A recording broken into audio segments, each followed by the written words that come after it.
guys, for today's video, gagawa tayo ng fruit shake. So, mayroon tayong dragon fruit, honey, apple, at papaya. At mayroon tayong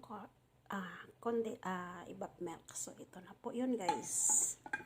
So, nilalagay ko na po dyan yung kalahati.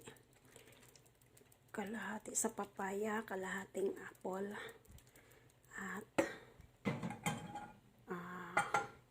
dragon fruit. So, lalagyan natin ng water, konti, and then lalagyan din natin siya ng honey. Pampalasa. Ayan. Oh, sarap. Dagdagan pa natin ng konti. O, diba? So, isi-shake na natin. On na natin.